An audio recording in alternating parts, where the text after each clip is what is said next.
Très bien, à partir d'ici, ce qu'on va faire maintenant, c'est qu'on va créer un nouveau fichier. Jusqu'à présent, nous avions toujours un composant par fichier et c'est généralement une bonne règle à respecter. Donc ici, je veux avoir le contrôle de mon formulaire. Par exemple, on va mettre const form contrôle égale, voilà, vous mettez comme ceci pour l'instant. Ensuite, ici, cette fois en haut, ce qu'on va faire, c'est qu'on va juste importer, comme dans le dernier cours, style from style. Et ici, on va pouvoir mettre style div. Voilà, vous pouvez mettre style.div comme ceci. Ensuite, ce qu'on va faire, c'est qu'on va aller dans le course input, ici.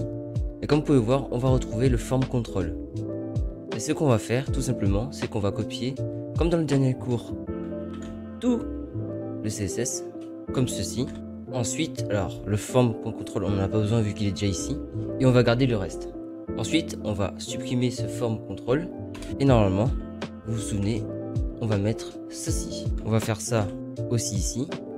En fait, vous changez tous les form control par ce signe. Et on va enlever aussi celui-là. Du coup, là, nous avons des composants restylisés. Et ce qu'on va faire ici, c'est que tout simplement, tout ce qu'on avait écrit ici dans la div, vous le changez par form control. C'est un peu plus simple, c'est invalide est égal isValid comme ceci. En fait, nous définissons ce que l'utilisateur a entré. Si c'était invalide, le props qu'on va mettre peut maintenant être utilisé. Du coup, pour le props, très simple, on va aller dans le input ici, dans le border exactement. Et en fait, le CC, on va juste le supprimer. Vous mettez le signe de là, et là vous mettez props, fonction fléchée, comme ceci. Le dysfonctionnement sera appelé en fait par le package de composants, et pour les accessoires, il s'adaptera à tous les accessoires. Et du coup, comment dire qu'il est invalide? Très simple.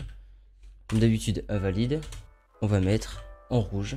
Et bien sûr, on peut rajouter le hashtag CCC qu'on a enlevé tout à l'heure. On va juste rajouter props.invalide. On va les mettre entre parenthèses, comme ceci. Parfait. Et ce qu'on va faire, on va rajouter un autre truc. C'est background color pour l'arrière-plan. Et là, vous pouvez juste reprendre ça, le mettre ici.